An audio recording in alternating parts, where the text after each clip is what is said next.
Salut à tous, ici Adrien D. Aujourd'hui on est le samedi 15 décembre 2018 et je vais vous faire une vidéo de présentation de mon environnement logiciel. Après vous avoir présenté il y a quelques semaines mon nouveau PC, je vais vous montrer un peu l'environnement logiciel, ça m'a été demandé par courrier électronique. Donc je vous fais cette vidéo. Sachez que j'avais déjà fait une vidéo qui s'appelait Quels logiciels sont utilisés par Adrien D, mais je vous avais fait ça le 1er décembre 2016. Et c'était il y a 2 ans, et vous allez voir, il y a 2-3 bricoles qui ont changé, même si fondamentalement les logiciels n'ont pas réellement beaucoup changé. Donc en 2016, ici, bon voilà, vous voyez la vidéo, je vous la remettrai dans le descriptif de celle-ci, mais j'utilisais Calculate Linux KDE. Donc aujourd'hui, au niveau de l'environnement de bureau, j'utilise toujours Calculate Linux pour la distribution, mais j'utilise Mate, Mate en version 1.20. Donc forcément, tous les logiciels de KDE, je ne les utilise quasiment plus. C'est-à-dire que Dolphin, Carwrite, donc Dolphin pour le gestionnaire de fichiers, a été remplacé par Kara. Voilà. Forcément, j'utilise les logiciels de l'environnement de bureau. Console a été remplacé par le Mate Terminal, enfin le terminal Mate. Le gestionnaire d'archives, K-Archiveur, il a été remplacé par Grandpa. Et par exemple, la calculatrice, c'est plus K-Calc, mais la calculatrice de Mate. Le gestionnaire, l'éditeur de texte, c'est Pluma, voilà, et non plus Kwrite. Donc voilà, j'utilise les outils de l'environnement de bureau. Mate, ça fait 1 an et demi que j'y suis, j'en suis très content. Je vais brancher mon téléphone ici, schlac, qui va être reconnu direct. Donc ça, c'était une des raisons de mon passage de KDE à Mate. Je suis content de l'environnement de bureau de Mate. Il a les logiciels qui m'intéressent. Il n'y a pas d'effet graphique. Il n'y a pas de fioritures, de personnalisation à outrance comme dans KDE. Mais tout ça, ce sont des choses que j'utilisais pas spécialement sur KDE. Donc en soi, ça ne me dérange pas du tout de ne pas les avoir sur Mate. Donc voilà, ici je vous avais mis le doc. Le doc était affiché avec mes applications, donc là je vous affiche le doc ici avec mes applications, donc vous voyez il n'y a pas grand chose qui a changé, si ce n'est que le logiciel qui permet d'enregistrer la vidéo, avant c'était Simple Screen Recorder, maintenant c'est OBS, puisque OBS permet largement permet de plus grosses fonctionnalités, notamment le streaming, c'est ça qui m'intéresse, le streaming sur YouTube. Donc vu que c'est une nouvelle activité que j'ai depuis 2 ans, j'ai besoin de faire du streaming sur YouTube, donc OBS le supporte. Donc écoutez, voilà, j'ai changé d'outil pour avoir cette fonctionnalité là. Ensuite, côté navigateur internet, j'utilisais principalement Firefox. Maintenant, c'est Vivaldi qui a pris le relais. Donc ici, moi, j'utilise toujours la version de développement de Vivaldi. Ici, la version 2.2. Aujourd'hui, la version 2.2 stable est sortie de Vivaldi, donc vous pouvez l'utiliser en stable, cette dernière version qui propose plein de petits trucs. Donc ça, éventuellement, si vous voulez que je vous refasse une présentation de Vivaldi ou que je vous montre comment j'utilise Vivaldi moi, mes extensions, je pourrais en faire une vidéo bien séparée à ce sujet. Le client de courrier électronique, qui est quand même le deuxième logiciel que j'utilise sur ma machine, c'est celui-là, c'est Thunderbird.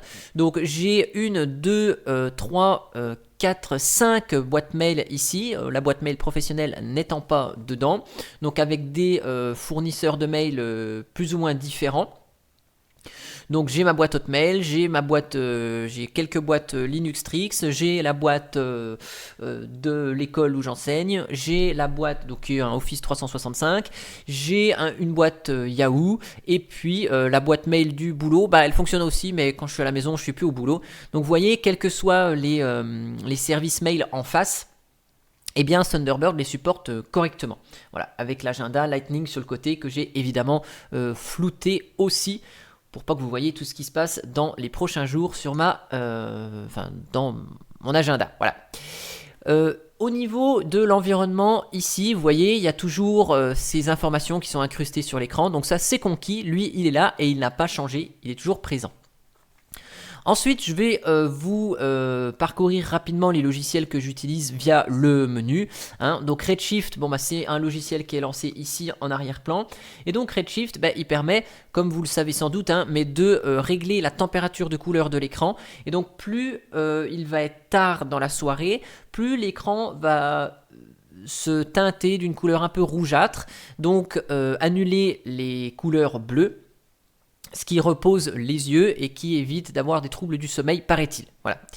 Côté bureautique, donc j'utilise Multi-FF Converter qui me permet de convertir assez rapidement sans me taper la ligne de commande avec FFmpeg pour convertir des vidéos dans différents formats. Donc notamment ici, voilà, on peut passer en libx264. On peut copier. Donc ici, j'ai toujours un manque. Donc à chaque fois qu'il y a une mise à jour, que je fais une mise à jour de ce logiciel-là, je vais bidouiller dans le code Python pour aller remettre le X265, le codec X265, qui compresse un petit peu plus et qui garde de la qualité au niveau de la vidéo. Donc voilà, mais ça c'est assez facile, hein. Hop, on met le fichier, toc, on dit vers quoi on veut convertir. Donc voilà, on se met par exemple pouf en MP4, on se met en X264, voilà, ça nous génère la commande qui va bien. Et puis après, voilà, on peut mettre le codec AAC, hop, et voilà. Et ça convertit rapidement les fichiers de manière graphique. Côté bureautique, bon ben voilà, il n'y a pas de suspense, hein, j'utilise LibreOffice, alors c'est sur le mauvais écran, voilà, j'utilise LibreOffice, ensuite bureautique, hein, c'est évident, donc ici sur Calculate Linux, c'est la version 6.06, donc bon après moi je cours pas à la version la plus récente, donc LibreOffice c'est mon traitement de texte, c'est mon tableur, c'est mon gestionnaire de, enfin mon gestionnaire, logiciel qui permet de faire des diaporamas pour les supports de cours. Donc ça, voilà, ce sont 3 outils que j'utilise vraiment. Bon, Math, Base et Joe, ce ne sont pas des outils que j'utilise. Pour voir les PDF, bon bah c'est Atril, hein, c'est la visionneuse de Maté. Et en logiciel, j'utilise en plus donc PDF Shuffler qui permet de découper, réarranger des fichiers PDF. Donc ça évite de se taper en ligne de commande éventuellement des recompositions de fichiers PDF. Donc là on peut séparer des pages, fusionner des PDF et en sortir un PDF complet. Donc ça c'est PDF Shuffler, c'est manipulation de PDF. Dans la partie graphisme, eh ben, il n'y a pas vraiment de changement, hein, pour la retouche photo et les petits photomontages que j'aime bien faire. Donc là, c'est GIMP que j'utilise. Lui, c'est incontournable, hein, je l'adore. Et je sais bien l'utiliser, il n'y a pas de problème. Hugin, c'est le créateur de diaporama, donc je vous renvoie à cette vidéo, voilà, où je vous avais montré rapidement comment on pouvait utiliser Hugin pour faire un diaporama, enfin un panorama avec plusieurs photos qu'on prend par exemple avec son appareil photo, voilà, et en créer et rassembler 3 photos avec une seule. Donc là, je ne vais pas vous remontrer, mais j'utilise toujours Hugin. Pic, c'est un petit logiciel assez sympa puisque ici vous pouvez faire des actions et enregistrer un GIF de vos actions. Voilà, donc par exemple ici, hop, voilà, vous enregistrez un bout de votre écran, vous faites un ls echo coucou, ouais, ou coucou, hop, voilà, vous arrêtez et ça vous génère, hop, voilà, un fichier GIF directement. Voilà, des actions que vous venez de faire. Voilà. Donc là, hop, voilà. Et ça génère un fichier GIF avec des actions qu'on a tapées ou des choses qu'on a fait dans l'écran. Donc ça, c'est assez sympa. Il est disponible dans le Adrien Overlay, évidemment. Ensuite, côté applicatif, donc pour le graphisme, bah, ça s'arrête là. Après, bon, il y a la visionneuse d'images, ok. Dans la partie internet, bon, bah, j'utilise Chromium pour 2-3 sites vraiment spécifiques. Discord, bah, j'ai le client, mais ça fait un bail que je me suis pas connecté dessus. FileZilla pour envoyer des fichiers en FTP et SFTP, même si je préfère utiliser la ligne de commande avec éventuellement SCP par exemple, ou de monter de manière distante en SSH ma machine avec SSH-FS. Voilà, c'est une ligne de commande que j'utilise aussi. Je ne sais pas si j'en ai fait une vidéo, mais je pourrais en parler de ça. XChat, bah, c'est le client IRC, mais il est installé ici, mais je ne l'utilise pas. Opera, bon, bah, c'est pour tester, hein, quand je fais des sites web. Ou quand je développe 2-3 petites bricoles, j'ai besoin de tester avec d'autres navigateurs, hein, donc j'ai installé Opera, j'ai installé donc j'ai le Vivaldi normal, j'ai Firefox aussi que j'utilise pas, et j'ai Midori, voilà. Après, pour faire un peu de transfert BitTorrent, notamment récupérer les images ISO, c'est plus rapide en BitTorrent que sur les différents sites internet. Donc ça, c'est pour récupérer les ISO des distributions Linux pour les tester. Steam, donc Skype, je l'utilise de temps en temps. Steam, eh ben, c'est pour jouer, donc ça, bah, vous me voyez de récentes vidéos, hein, sur Steam avec des jeux vidéo. Donc ça, voilà, c'est ma plateforme de jeux vidéo. Telegram, c'est pour discuter avec tous les utilisateurs français et anglais de Calculate Linux, plus le groupe Linuxtrix qui existe sur Telegram, d'ailleurs qui cause beaucoup, 43 messages depuis que j'enregistre cette vidéo, ça s'empile. AnyDesk, donc qui permet de prendre la main à distance sur différentes machines, c'est l'équivalent de TeamViewer, voilà. Remina, qui est pratique pour pour se connecter à distance en RDP sur des machines Windows. Donc ça, je l'utilise quand je me connecte au travail, quand je me connecte au travail depuis mon PC avec le VPN. Et bien quand j'ai besoin de prendre la main sur un PC en Windows ou sur un serveur Windows Server, j'utilise Remina. Voilà. Et donc, je vous le lance pas parce qu'il y a les adresses IP des serveurs critiques de la société, donc je vous les montre pas. Et SMTube, c'est ce qui est, c'est une sorte d'explorateur de YouTube livré avec SM Player. Sur les jeux, j'ai Blobby Volley auquel je ne joue plus, j'ai le Pinball Arcade, donc maintenant ça sert plus à rien Pinball Arcade puisqu'il est directement dans Steam. Il est directement dans Steam avec Steam Play, donc ça sert plus à rien, faudrait que j'enlève. Et puis Super Tux 2 puis DOSBox. Super Tux 2 je l'avais installé juste pour tester, mais il faudrait peut-être que je le désinstalle. Vu que j'ai récupéré tous les logiciels de mon ancien PC vers celui-là, j'ai fait une recopie de mes logiciels, j'ai peut-être un petit peu de ménage à faire, donc Super Tux 2 je pourrais l'enlever, j'y joue pas du tout. DOSBox pour jouer à quelques vieux jeux DOS, c'est pratique. Dans les outils système, j'ai les outils Calculate Linux évidemment. J'avais packagé Cool Retro All Term, j'en avais fait une vidéo je crois. C'est un terminal qui est rigolo puisque voilà, c'est un terminal vintage qui voilà, ça ressemble à un vieil écran CRT et puis vous pouvez taper vos commandes. Voilà, c'est un terminal assez rigolo. Donc ça c'est sympa pour épater 2-3 personnes. Ensuite, j'ai quoi donc j'ai Partid, évidemment, même si je bidouille pas mes partitions. VirtualBox, il est toujours là. Pamageli, qui est un outil que j'ai développé pour installer et supprimer, gérer des logiciels sur Calculate Linux en semi-graphique. Il est là, mais il existe toujours. Il évolue pas en ce moment parce que j'ai pas le temps de maintenir, mais il est fonctionnel pour le peu de fonctions qui sont proposées. Voilà, donc j'avais packagé Rosa Image Writer. Ah oui, mais je l'ai peut-être pas réinstallé celui-là. Faudrait que je le réinstalle d'ailleurs. Donc pour gérer des images ISO sur une clé USB, faudrait que je le réinstalle. Gwek, donc Gwek, c'est mon terminal là-haut qui se développe ici. Donc pratique, on a besoin de taper une petite commande, voir un petit hashtag, toc, voilà, on a le terminal qui descend, hop, qui monte, qui descend, via la touche F12. Voilà.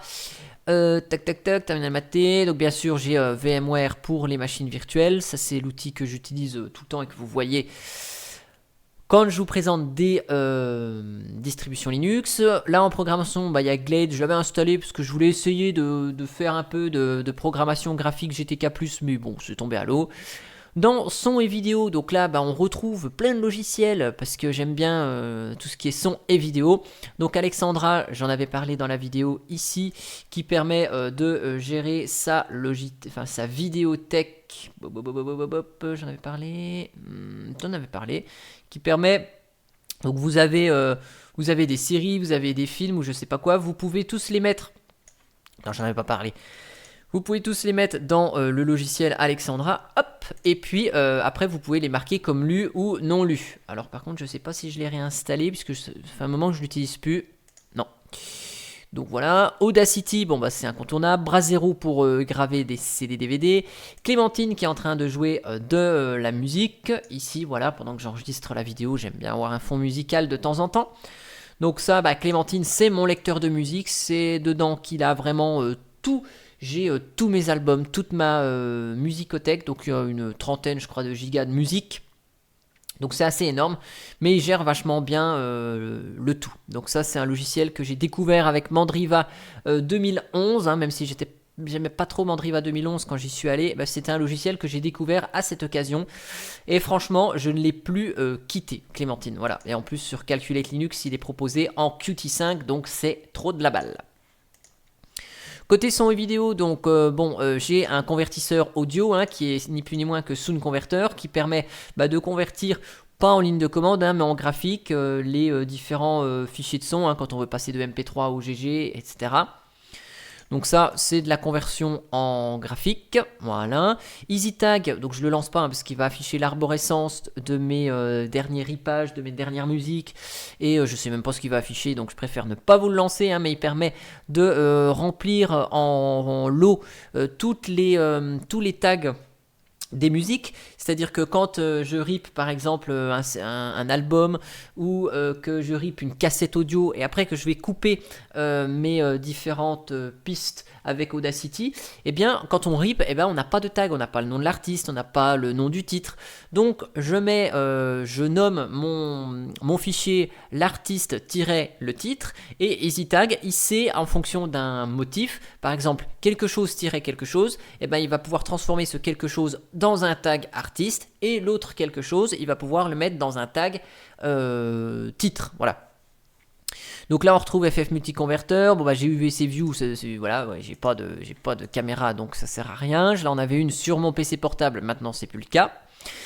J'ai Média Info, donc Média Info c'est assez sympa parce que ça vous permet d'ouvrir, de voir les tags multimédia des fichiers audio et vidéo, mais aussi ça vous permet de voir pas mal de choses, hein, Média Info. Donc vous l'avez ici voilà, on peut l'ouvrir avec un clic droit et donc là on voit le format, qu'est-ce qu'il y a dedans. Donc là je préfère plus cette interface, voilà, texte. Et donc ici, on voit toutes les informations par rapport au fichier que j'enregistre, donc le codec utilisé, la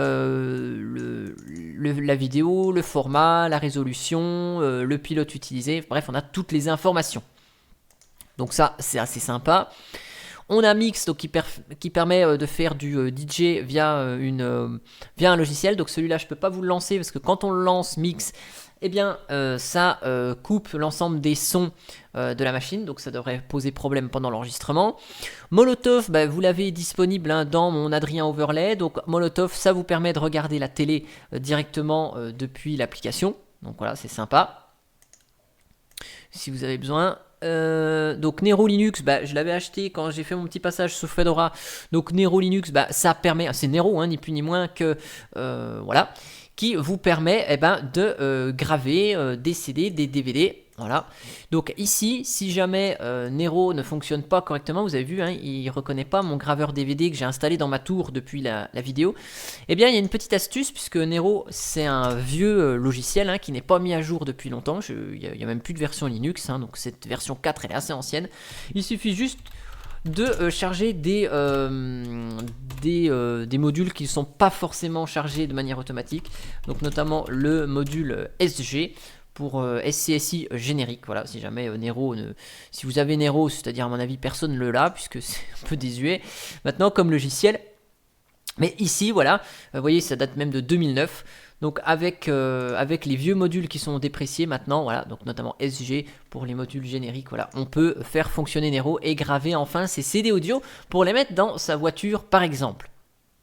Voilà, donc Nero Linux, c'est un logiciel, mais à mon avis, je suppose que personne qui regarde cette vidéo aujourd'hui utilise, puisque, la version Linux, elle n'existe plus depuis un moment, et puis deux, Brasero et les logiciels libres, maintenant, sont vraiment opérationnels sur la gravure de CD.